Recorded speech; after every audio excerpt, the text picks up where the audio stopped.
tengo el honor de presentar a uno de los banqueros más importantes del mundo. It's an honor to introduce Jamie Dimon, the chairman and CEO of JP Morgan Chase, one of the top bankers of the world. Welcome, Jamie, to El Financiero Bloomberg.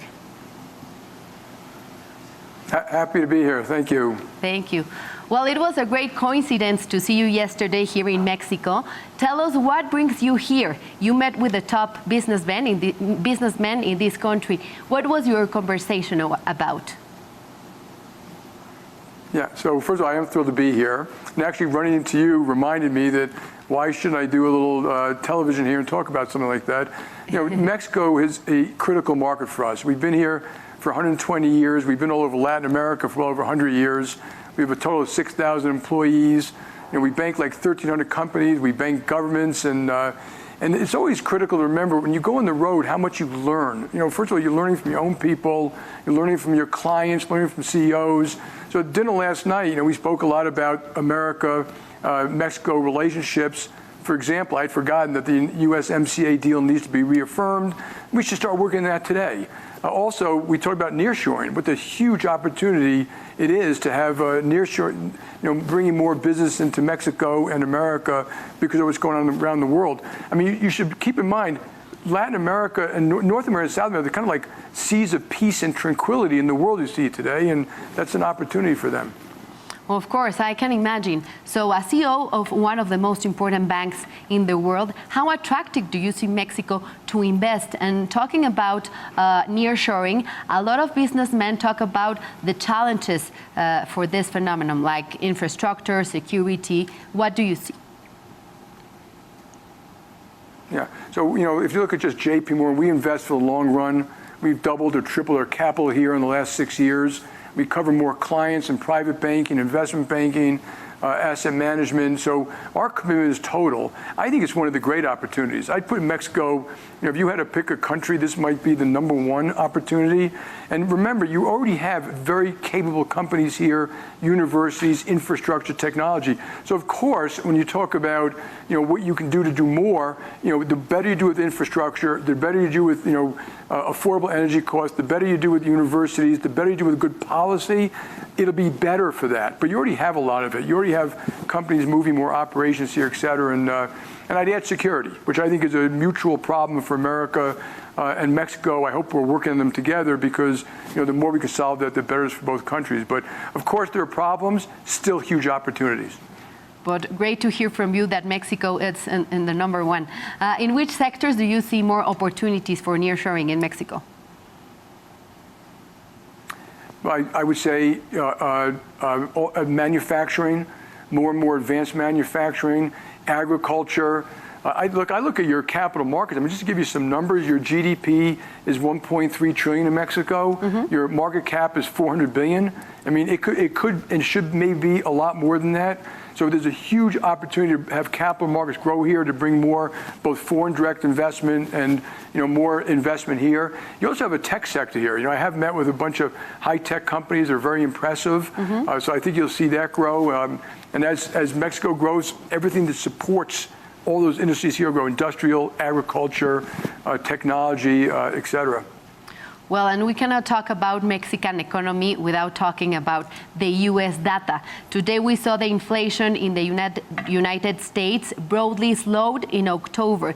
Do you think the Fed will pause the rate hikes after these numbers? Because recently you said the world is not ready for 7% rates. Right. It's two different things. I think the number is good today. Personally, I think people are overreacting to short-term numbers, and they should stop doing that because you look at all the adjustments that go into them, they're not completely valid. I think inflation is probably a little stickier than that shows. I think they're doing the right thing to pause for now. You know, they've raised rates a lot, you know, to wait to see the effect on the economy in the U.S., particularly as the fiscal spending, the excess fiscal spending is winding down and quantitative tightening is kicking in. But I still think, you know, you should prepare. They might have to do a little bit more. And I think people should be prepared for that, just as a kind of a risk management tool. And I'm afraid inflation may not go away that quickly. Okay. And well, also 3 months ago, Fitch Ratings downgraded U.S. credit rating, and this weekend we saw Moodys changing its outlook on the U.S. credit rating to negative, pointing to a sharp rise in debt servicing costs and political polarization. What do you expect in these terms? You know, I find it a little ironic that Fitch and Moodys are doing that today. So here's what I think. They are right to point out those issues.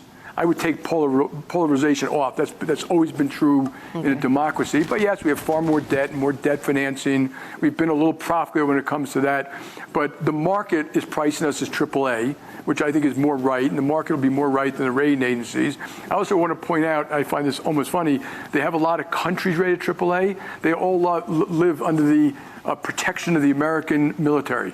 And so I think it's a little peculiar that that makes them AAA, but not America. So America will be fine, but we got to get our hands around these problems. They will not age well. The deficit's a lot bigger this year than we thought. There may be consequences of that. And so I think they're right to point it out. Okay. And talking about your bank, Jamie, how would you sum up this year 2023, given that it was such a tough time for the broader industry? You know, I don't look at any one year like it's a mystical thing, you know. But I always tell people profits are like the tip of an iceberg that's bobbing in the ocean. You know, the real quality of your company is your people, your systems, your technology, your products, your services. So we had a good year financially. You know, I know that some banks have some problems. We've been quite clear we're over-earning, but to me, the important thing is that we're going to serve our clients through thick or thin. We've got plenty of capital, plenty of liquidity. We're not going to panic. No matter what happens in the environment out there, we're going to be in Mexico serving your clients, your country, the way we should be. And, you know, I think if rates, and I'm hoping that the First Republic, which we bought, was probably the last domino, but I've always said, provided rates don't go up, we don't have a recession. And I do think banks are being prepared for that. That's just a reasonable, thoughtful risk management tool. Be prepared for things you don't expect so you can continue to build your company. How to prepare for the things that you don't expect? The way we do it is we model out, you know, how we would do with 2% interest rates and 7% interest rates, how we would do with credit losses going up, stress testing markets around the world. So we do like literally 100 stress tests a week. And so always looking at that so we can manage through that. And then under all those circumstances, we're fine. Fine means to me that you don't have to announce massive layoffs, you don't have to like pull out of a country, that you can continue to meet the commitments you have to the people in the country and the countries themselves. You know, people don't like banks who are fair weather friends. And so, you know, we're going to be there for people all the time. And, you know, we've always been careful how we run the bank. Okay. Jamie, we have a question from the audience of a big fan of yours. He says that if there is really a future for fintech startups, or will they be outlasted or out-innovated by banks? Yeah, I think it's the wrong way to look at the question, like it's a binary answer. You know, there will be some who will not survive. There will be some who are very smart and they have a great niche idea. There'll be some who are more than that. You know, so JP Morgan, we look at all the fintech. We also look at the big tech. You know, we have competition effectively from Apple, Google, Facebook. And so there will always be survivors. And, you know, our job is to make sure we're lean, we're mean, we're thinking, we're competitive. We're not, it's always better to assume that some of these people will be successful than to assume that they won't be successful. And, you know, I've pointed out to our own management teams that there's some great companies out there that we could have built and we didn't, like Square and Stripe. And so, you know, you got to be open-minded and a little humble about what's going to take place. Your size alone is not going to make you succeed in the future. And if you don't believe me, read about the history of all large corporations. So you see fintechs working with big banks around the world? That's true too, by the way. We partner with 50, 60, 75, maybe even 100 different fintechs, depending how you define that, in terms of data and cybersecurity and marketing. And yeah, we have quite a few partners we work with. Okay, and which are your perspectives of fintech for Mexico and the region? Well, I'm not an expert in that. I do know that I've learned a lot traveling this region from fintechs, but I'm not quite an expert what's happening here. But I think my view is you're developing a tech sector here, including fintech, Like, in the old days, a lot of the technology was taking place in Silicon Valley or in Boston, but now you see it almost everywhere you go. There are tech and fintech companies starting to blossom, and I think it'll be great for all the countries it happens in, and it's happening here too. Okay.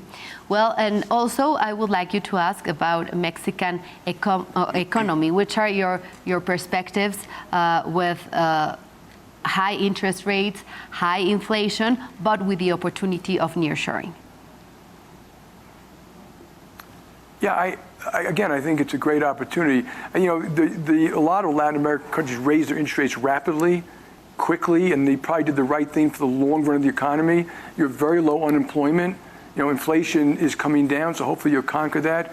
I think countries should always look at, and I really mean this like I do as a company, what should they be growing? And I think we've undergrown in America, quite a bit over the last years, and I think Mexico should aspire to do much more. And so that's how I look at it. And to do more, all these countries, all of us, it's about policy. And you've already mentioned infrastructure, but it's about work skills, effective regulation, transparency, corporate governance, rapid permitting.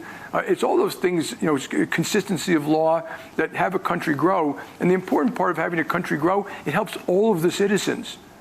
There's more taxes, you have more wherewithal. It's not just for big companies you want to grow an economy, you really want it for everybody. Every job created is a job for someone. And so, people, we all need to be very thoughtful about how we can grow our economies to help, and we should do it to benefit all the citizens of our country. Not just the wealthier and the employed, but everybody. Sure. Well, finally, I know you enjoy a lot reading history and business. Which book would you recommend to our audience? Yeah, I think the one I would recommend is Bob Gates, the former Secretary of Defense, wrote a book called The Exercise of Power, and the first chapter is about the symphony of power. And by that he's talking about we've overused our military muscle, overused it and misused our military muscle, but we've underused diplomacy, development finance, information sharing, intelligence, and also explain to the world the benefits of freedom, free enterprise, free markets, and that I think we at America should get more involved in that. One of the disappointments to me when I travel around Latin America is we're not here enough as a country. And we should be fostering these countries, helping them, trying to get more direct investment in them, more development finance. If you look at development finance, it's really come down quite a bit. And so one of my lists to do when I go back is to figure out how we, the American business community, can work with the American government to actually help do more in Latin America. Great. I will read it, and we'll talk about the next conversation that we have. Thank you very much, Jamie Dimon, Chairman and CEO of JP Morgan Chase, for your time. And we hope to see you soon again in Mexico. Every year. Thank you. Enjoy talking to you. Thank you. Goodbye. Pues ahí tiene a Jamie Dimon hablándonos de la importancia de México para Estados Unidos, del potencial que ven en el nearshoring, lo atractivo que es para las inversiones, sin duda algunos retos, pero como él dijo, pues JP Morgan es una empresa que invierte en el largo plazo y cree en los países en el largo plazo, y también pues importantes análisis que nos hace sobre la economía de Estados Unidos, las tasas de interés, la calificación crediticia y más. Agradecemos la comunicación a JP Morgan.